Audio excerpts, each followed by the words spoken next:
بسم اللہ الرحمن الرحیم۔ جنید انصاری، کمشنر میرپور ڈویژن چودھری مختار حسین صاحب کے ساتھ آپ کی خدمت میں حاضر ہے۔ جناب چودھری صاحب، تمام دن اللہ کے ہیں، تمام رنگ اللہ کے ہیں اور تمام مخلوق بھی اللہ ہی کی ہے۔ محرم الحرام کے یہ 2 دن جو ہیں، اس حوالے سے آپ کیا کہیں گے؟ Mirpur land of peace and harmony, اسے آپ کیسے دیکھتے ہیں سر؟ بسم اللہ الرحمن الرحیم۔ بہت شکریہ انصاری صاحب۔ دیکھیں، میرپور شہر کی بہت ایک لمبی تاریخ ہے۔ تقسیم ہند سے پہلے یہ ایک بڑا شہر تھا اور اس شہر کے باشندوں نے ملک و قوم کی خوشحالی کے لیے اپنی جائیدادوں کی، اپنے آباء و اجداد کے قبرستانوں کی اور ان آبادیوں سے جدا ہونے کی قربانی دی جہاں پر وہ پیدا ہوئے اور ان کے بڑے صدیوں سے رہ رہے تھے۔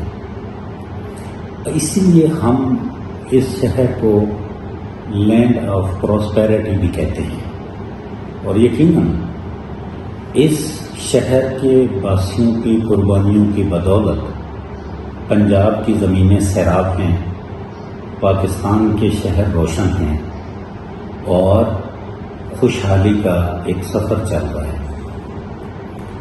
یہاں لوگوں میں یہ بہت ایک واضح حقیقت ہے کہ یہاں لوگوں کے دل اللہ کے فضل سے نرم ہیں۔ میں بہت سارے ایسے واقعات یہاں آپ کو بتا سکتا ہوں جو اس بات کی نشاندہی کرتے ہیں کہ یہاں کے لوگ ملنسار اور نرم طبیعت اور نرم دلوں کے مالک ہیں۔ ان میں آپس میں ہر طرح کی ہم آہنگی پائی جاتی ہے، اور بالخصوص مذہب کے معاملے میں اس شہر میں، اس سرزمین پر ہم نے اپنی زندگیوں میں کوئی کبھی فتنہ، کوئی فساد، کوئی تصادم نہیں دیکھا ہے۔ جیسے اب یہ ماہ مبارک چل رہا ہے تو آپ دیکھ لیں کہ 47 سے آنورڈ اگر آپ لیں تو ہمیشہ یہ دن پرامن گزرا ہے۔ جس طرح پہلے اس شہر میں مذہبی ہم آہنگی کی بنیاد پر کی وجہ سے یہاں پر امن برقرار رہا، آشتی برقرار رہی، انشاءاللہ تعالی اس سال بھی ان دنوں میں، محرم کے دنوں میں، یہ مذہبی ہم آہنگی اسی طرح برقرار رہے گی اور شہری پرامن ہوں گے۔ کسی بدامنی کا ہمیں کوئی اندیشہ نہیں ہے۔ ہم مذہب میں پڑھتے ہیں کہ ائمہ کرام مثال کے طور پہ امام ابو حنیفہ علیہ رحمت، امام مالک، امام شافعی، امام احمد بن حنبل، جو ائمہ کرام ہم عصر تھے، وہ ایک دوسرے کا اس حد تک احترام کرتے تھے کہ دوسرے کے جذبات کو ٹھیس نہ پہنچے اور ان کی بات اپنا لیتے تھے۔ کچھ نماز کے واقعات اس طرح کے آتے ہیں۔ تو الحمدللہ میرپور میں یہ گہرائی اور ہم آہنگی برداشت ہے یہاں پہ۔ اس پر ہم اللہ تعالیٰ کو بہت شکر کرتے ہیں۔ میں نے جیسے پہلے بھی ذکر کیا ہے کہ یہاں پہ لوگوں میں برداشت ہے، لوگوں میں صبر ہے، لوگوں میں ٹالرنس ہے، اور لوگ دوسرے کی بات کو سنتے ہیں، ان کو نہیں پسند آتی تب بھی وہ برداشت کرتے ہیں۔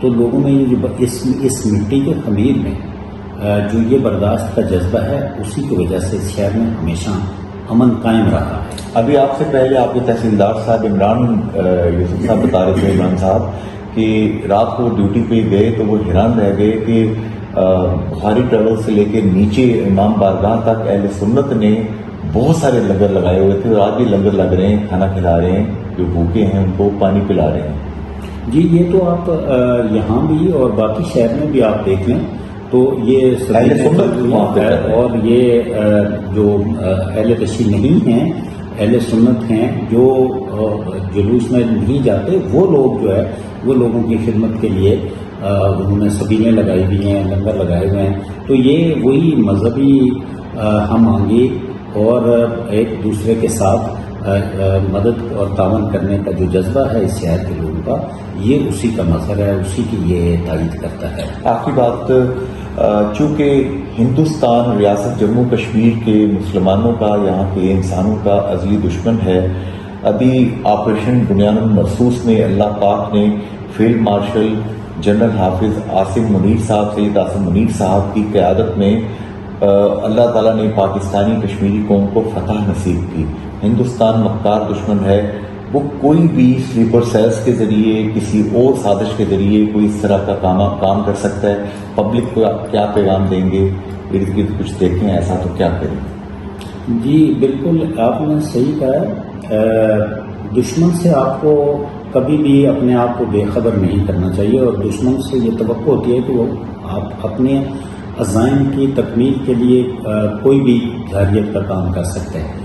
ایک تو میں یہ ایکسپلین کرنا چاہتا ہوں کہ ایڈمنسٹریٹو لیول پہ گورنمنٹ کی طرف سے، اور گورنمنٹ کے لیول پہ اور ایڈمنسٹریٹو لیول پہ، ایڈمنسٹریشن کے لیول پہ جو ویجیلنس ہے ہائی الرٹ پہ ہوتی ہے۔ ہر وقت اس کو فورس ہی ہم کرتے ہیں کہ کوئی اس طرح کا واقعہ نہ ہو، اور پھر جو ہی ہمیں کوئی تھریٹ ملتی ہے تو ہم اس کو الرٹ اس کا ریسپانس کرتے ہیں، اور سارے سسٹم کو فردر الرٹ کرتے ہیں، اور ویجیلنس اپنی جو ہے اس کو اور بہتر کرتے ہیں تاکہ کوئی اس طرح کا واقعہ نہ ہو۔ اس دفعہ بھی سیکیورٹی کا جو پلان ہے وہ ان پلیس ہے، اور بہت سوچ سمجھ کے مرتب کیا گیا ہے۔ جتنی تھریٹس ہمارے نوٹس میں ہیں ان سب کو مد نظر رکھ کے سیکیورٹی پلان، پروٹیکشن پلان لگایا گیا ہے، اور کوئک ریسپانس کی جو فورس ہے اس کی ڈپلائمنٹ موجود ہے۔ جتنے سول آرمڈ فورسز ہیں اپنی اپنی جگہ پہ ان کی ڈیوٹیاں اسائن ہو چکی ہوئی ہیں، اور ان کا ریسپانس اور ری ایکشن ٹائم آپ یوں سمجھ لیں کہ نہ ہونے کے برابر ہے۔ 2-4 منٹ کے ڈسٹینس پہ اور 2-4 منٹ کے ٹائم میں ان کا ری ایکشن اور ریسپانس، وہ اس طرح کی ہماری تیاری ہے جو ان کا ریسپانس اور ری ایکشن آئے گا۔ تو ہم توقع کرتے ہیں کہ جو یہ ہماری ویجیلنس ہے، جو ہمارا یہ سیکیورٹی کا پلان ہے، انشاءاللہ تعالیٰ اس کی وجہ سے کوئی بھی ایسا واقعہ نہیں ہوگا۔ ہم امید کرتے ہیں کہ یہ جو محرم الحرام کے یہ 9 کا آج کا دن ہے، اور کل 10 کا دن ہے، یا باقی بھی جو محرم کے دن ہیں جن میں کچھ جلوس یا مجالس ہوتی ہیں، تو یہ سارے پرامن رہیں گے، اور کوئی بھی دہشت گردی کے کسی واقعے کو انشاءاللہ پنپنے کا یا وقوع پذیر ہونے کا موقع نہیں دیا جائے گا۔ آزاد کشمیر کے وزیر اعظم ستیہ پرساد چودھری، انوار الحق صاحب، ان کے جتنے کیبنٹ ممبرز ہیں، ایون صدر آزاد کشمیر بیرسٹر سلطان محمود چودھری صاحب، آج کل ہر طرف سے ایک میسج آ رہا ہے، آپ کی طرف سے بھی بہت فورسفلی یہ بات کہی جا رہی ہے کہ جہاں زمین پہ درخت لگائیں اور جنت کمائیں۔ ایسے مواقع جن میں ہم قبرستانوں میں بھی جاتے ہیں، دعا کرتے ہیں، تو کیا ہم شجر کاری کو ان ایام کے ساتھ بھی ریلیٹ کر سکتے ہیں کہ آپ کو ان بزرگوں اپنے دیگر احباب کے نام کے اگر درخت لگائیں گے، یہ نیک کام کریں گے، یہ بھی ایک صدقہ ہے، یہ بھی ثواب کا سبب ہے؟ جی ماشاءاللہ آپ نے بہت رائٹلی پوائنٹ آؤٹ کیا ہے۔ ابھی آپ دیکھیں جو گرمی کے جو 2 الگ الگ فیزز ہیں، ایک ڈرائی اسپیل ہے جو شروع میں آتا ہے، مئی جون میں ہوتا ہے، دوسرا یہ بارشوں والا موسم آتا ہے۔ تو آپ نے ڈرائی اسپیل میں دیکھا ہے کہ اب گرمی کی شدت بڑھتی جا رہی ہے، اور اس میں کچھ دن ایسے آتے ہیں جن میں جھلساؤ ہوتا ہے، اور کچھ ایسے درختوں کی قسم ہیں جو اس گرمی کو برداشت نہیں کرتی اور وہ جھلس جاتے ہیں۔ جیسے ایروکیریا کو آپ دیکھ سکتے ہیں کہ بیشتر ایروکیریا اس دفعہ جھلس گئے ہیں، لاسٹ ایئر بھی ایسے ہوا تھا۔ یہ جو کلائمیٹ چینج ہوا ہے، جو کرۂ ارض کا درجہ حرارت بڑھ گیا ہے، یہ اس کے نتائج ہیں، اور اس وقت ضرورت اس امر کی ہے کہ ہم میں سے ہر شخص، چھوٹا بھی بڑا بھی، وہ اس مہم میں اپنے آپ کو شریک کرے۔ یہ جو نبی علیہ الصلوۃ والسلام کی یہ حدیث بیان کی جاتی ہے، آپ کا فرمان بیان کیا جاتا ہے کہ درخت لگانا صدقہ جاریہ ہے، وہ اسی لیے ہے کہ لوگوں کو، ایمان لانے والوں کو، مسلمانوں کو تحریص دلائی گئی ہے کہ وہ درخت لگائیں اور یہ صدقہ جاریہ میں کے ذریعے اپنا اجر پائیں.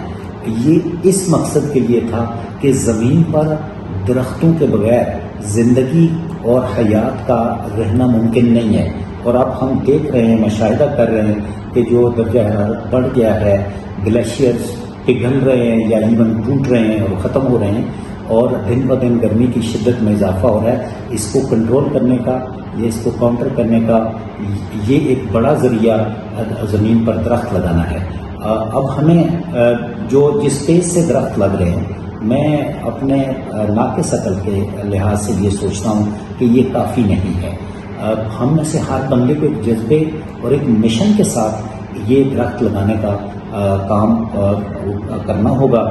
میں سمجھتا ہوں کہ اگر آپ زیادہ نہیں بھی باہر جا کے کر سکتے تو جو آپ کا گھر ہے اس کے اندر جو خالی جگہ ہے، جو تعلیمی ادارے ہیں ان کے اندر جو خالی جگہ ہیں، بچوں کے پیرنٹس کو ساتھ میں لا کے، اسکول ہیں، کالجز ہیں، یونیورسٹیز ہیں، اسی طرح جو ہمارا انڈسٹریل ایریا اور انڈسٹریز ہیں ان کے اندر بیش بہا جگہ ہوتی ہے. تو یہ ایک منحصر القوم ایک مشن کے طور پہ ہمیں یہ کام کرنے کی ضرورت ہے.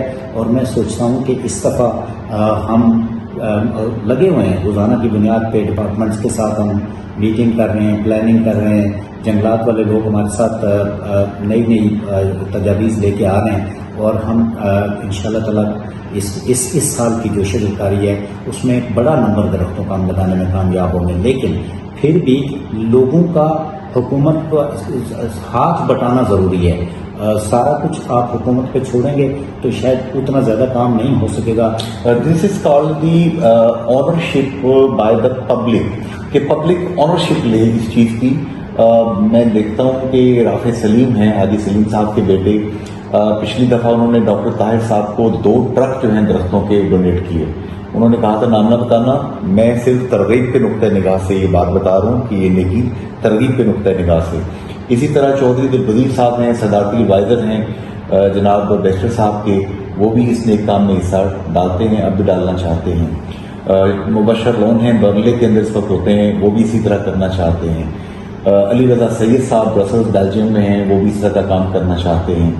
آپ کا کوئی ایسا فوکل نمبر ہے جس پہ لوگ بات کر کے جو چیزیں ڈونیشن یا دیگر چیزیں درخت پر پہنچا سکیں کہیں پہ، تاکہ شہر میں کٹھی یہاں پہ کوئی ایسے جنگل لگیں، ایسی چیزیں لگیں کہ جہاں پہ ذرا موسم کلائمیٹ چینج فیل بھی ہو؟ جی بالکل ایسے ہی ہے.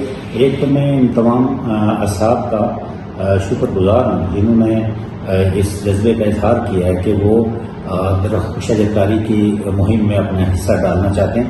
ہم آج یا کل وہ فوکل پرسن کا نمبر ہم پبلش کر دیں گے، جس کے ساتھ وہ بات کر کے انفارمیشن لے سکیں گے اور وہ اگلی پلاننگ کے بارے میں بھی جان سکیں گے کہ آئندہ ان کی جو ان کا جو حصہ ہے وہ کہاں پہ اور کس طرح استعمال ہوگا. میں بالکل یہی سوچتا ہوں کہ ہمیں اب اپنے شہروں کو جنگل ہی بنا دینا چاہیے. اگر ہم چاہتے ہیں کہ زمین پر کرۂ ارض پر ہمارے شہر میں ہمارے ملک میں حیات آسان ہو، زندگی آسان ہو، تو ہمیں اپنے شہروں کو، اپنی بستیوں کو، اپنے کھیتوں کو اب درختوں سے اٹ دینا چاہیے، تاکہ وہ جو گرمی بڑھ گئی ہے اور جو کلائمیٹ چینج ہوئی ہے وہ واپس ہو جائے. اللہ تعالیٰ بندوں کی نیتوں کو دیکھتے ہیں، اللہ ان کے جذبوں کو دیکھتے ہیں، اور پھر باقی انتظام جو ہے وہ اللہ تعالیٰ اپنے فرشتوں کے ذریعے سے کرتے ہیں. بے شک.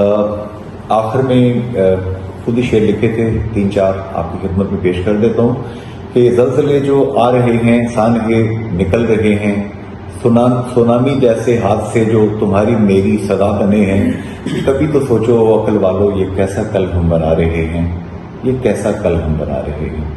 سونامی، زلزلے، سیلاب، یہ جتنی بھی تکلیفیں ہیں مین میڈ ہیں. اللہ پاک نے زمین بڑی زبردست بنائی ہے. نیچر کے ساتھ جتنی آپ چھیڑ چھاڑ کریں گے سزا بھگتیں گے. جناب کمشنر میرپور چودھری صاحب نے بات کر دی. مجھے یقین ہے کہ آپ دل کے کان کھول کے یہ بات سنیں گے اور زیادہ سے زیادہ شجرکاری میں حصہ لیں گے.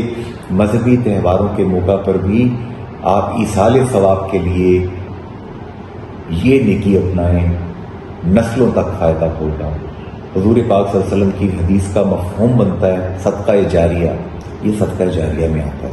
جب تک وہ درخت رہے گا آپ کو اس کی فیض ملتی رہے گی۔ فی امان اللہ، اللہ حافظ۔